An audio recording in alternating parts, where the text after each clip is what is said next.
హైదరాబాద్లోని నాంపల్లి, చాంద్రాయణగుట్ట నియోజకవర్గాలకు చెందిన 361 మంది లబ్ధిదారులకు 2 BHK ఇళ్ల పట్టాలను మంత్రులు పొన్నం ప్రభాకర్, మహమ్మద్ అజారుద్దీన్ పంపిణీ చేశారు. ఈ కార్యక్రమం హైదరాబాద్ జిల్లా కలెక్టరేట్లో ఘనంగా జరిగింది. సందర్భంగా లబ్ధిదారులు ఆనందం వ్యక్తం చేశారు. 2016లో గుడిసెలు ఖాళీ చేసిన పేదలకు అదే స్థలంలో ఇళ్లు నిర్మించి ఈరోజు పట్టాలు ఇస్తున్నామని చెప్పారు మంత్రి. హైదరాబాద్లో ఉపాధి అవకాశాలు ఉన్న చోటే పేదలకు ఇళ్లు ఇవ్వాలన్నది తమ ప్రభుత్వ లక్ష్యమని ఆయన స్పష్టం చేశారు. 100 కోట్ల విలువైన భూములను ఇళ్ల నిర్మాణాలకు కేటాయిస్తున్నామని, ఔటర్ రింగ్ రోడ్ పరిధిలో 1,00,000 ఇళ్లు నిర్మించి పేదలకు అందిస్తామని హామీ ఇచ్చారు. ఈరోజు దాదాపు 270 ఇళ్లను మనం ఇచ్చుకుంటా ఉన్నాం. తప్పకుండా మీ అందరికీ శుభాకాంక్షలు. ఈరోజు చాలా కాలం నాటి ఒక కళ నెరవేరుతా ఉంది.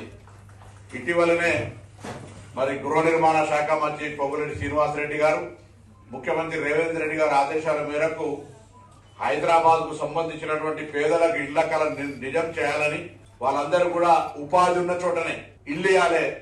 ఎక్కడనో ఇక్కడ ఉపాధి రోజు కూలీ చేసుకోరో పని చేసుకోరో బతికితే ఇల్లు ఎక్కడనో కొల్లూరులో ఇస్తే మనం అక్కడికి పోలేక, ఇక్కడ ఉపాధి అవకాశం పోగొట్టుకోలేక మనం మధ్యస్థితిలో ఉన్నటువంటి సందర్భంగా గమనించి ఎక్కడ ఉపాధి ఉంటే అక్కడనే ఇల్లు కట్టేయాలనే ఆలోచనతోటి 100 కోట్ల విలువైన భూములను కూడా పేదలకు ఇల్లు కట్టేయాలని నిర్ణయం తీసుకున్నాం.